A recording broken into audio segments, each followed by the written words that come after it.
Hi, I'm Jamie from New Vision Media.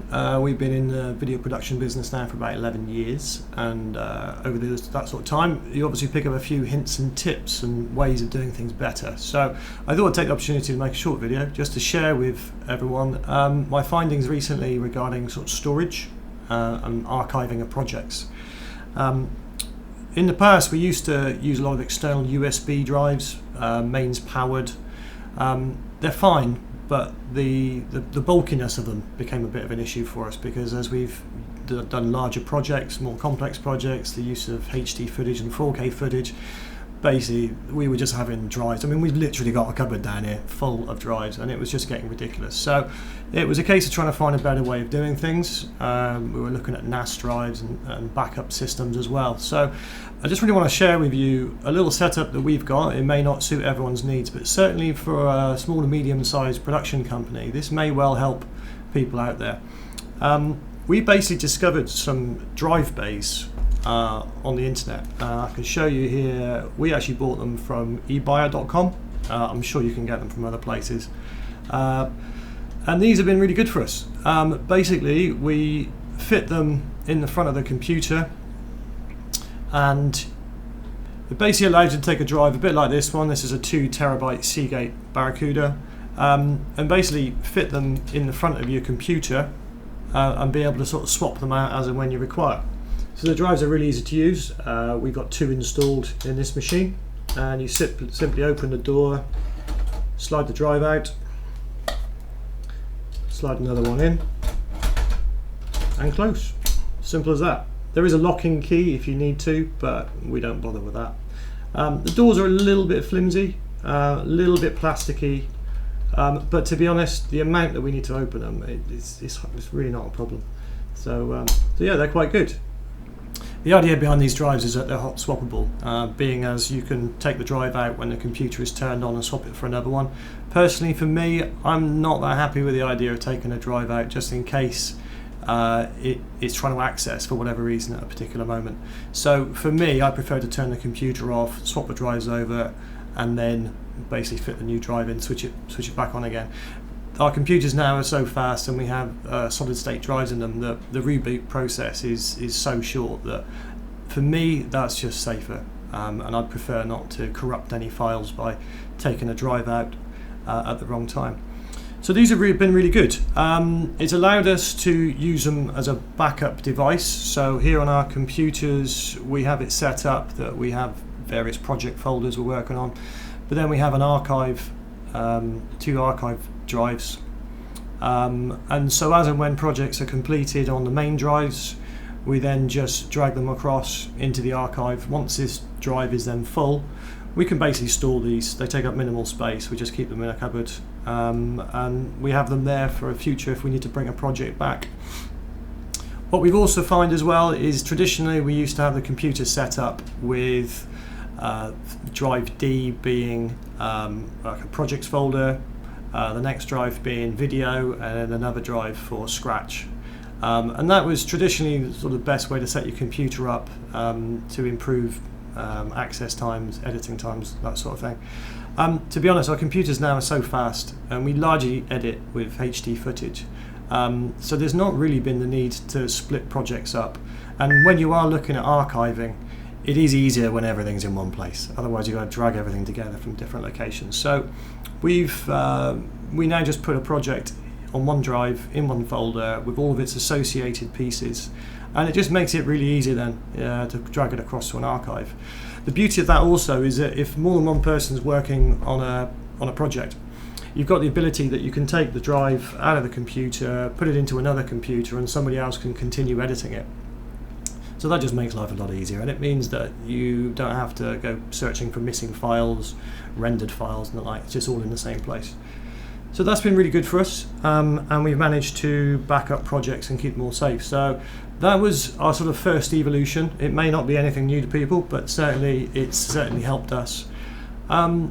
What's now happened though is we've increasingly found that we've got projects running on more than one computer. And sometimes one of us needs to do something, a bit of graphics here, and then someone else wants to carry on editing. So actually it got to the stage when swapping drives backwards and forwards was becoming a bit of an issue. At the same time, I was also conscious of wanting to back up projects as we were going, rather than just for archiving purposes. We had a situation where one Premiere project basically corrupted, and it didn't seem no matter what I did, I couldn't get it to recover.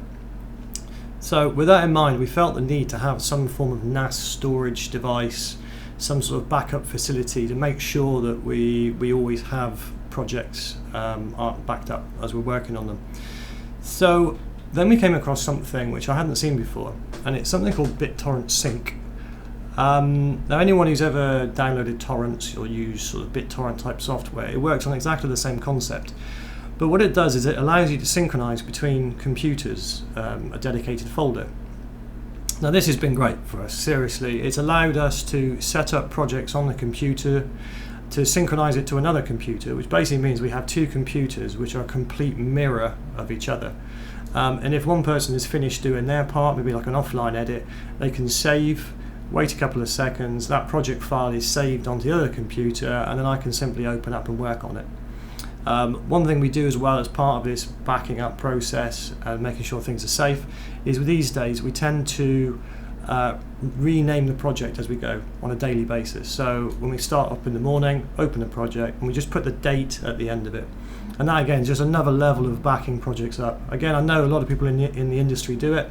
I know from reading forums when I had problems, a lot of people aren't. And I cannot recommend it enough for the amount of time and effort it takes. Having lots of secure backups of your project file is great.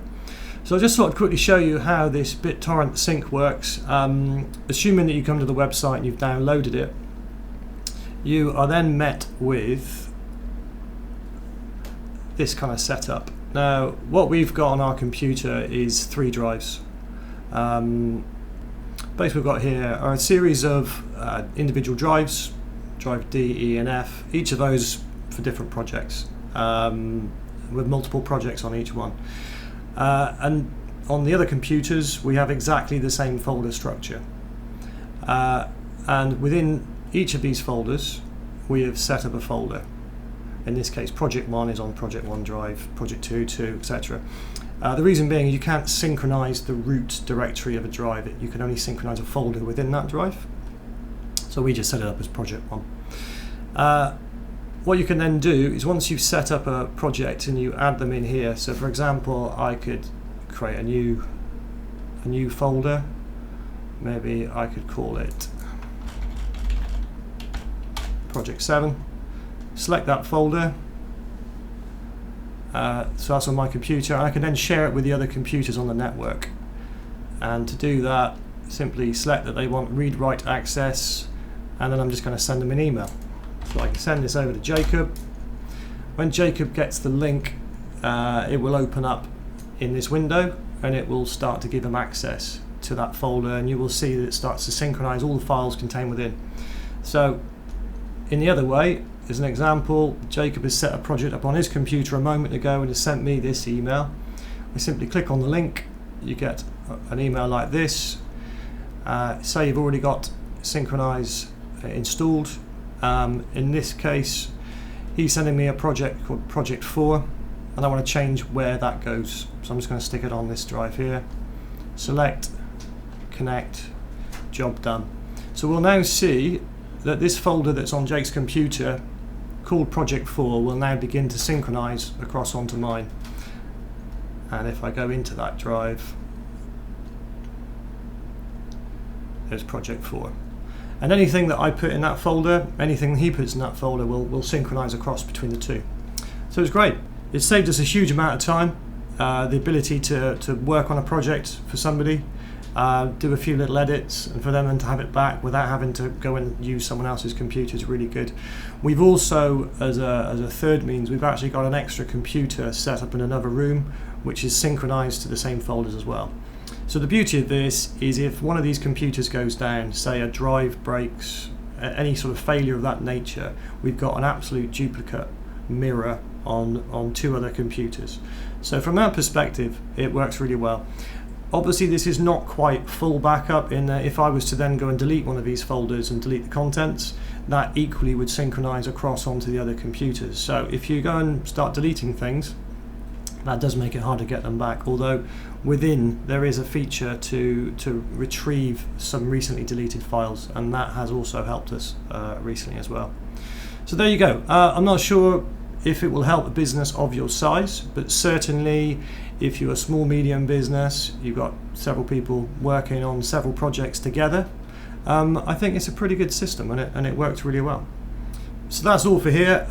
We're going to be producing some more videos as we go along. I've got a list as long as my arm of things that I've learned over the years, items of equipment that we've bought which we think are exemplary, and we thought we'd just start sharing. So keep an eye out on the channel, click the subscribe button if you have the time.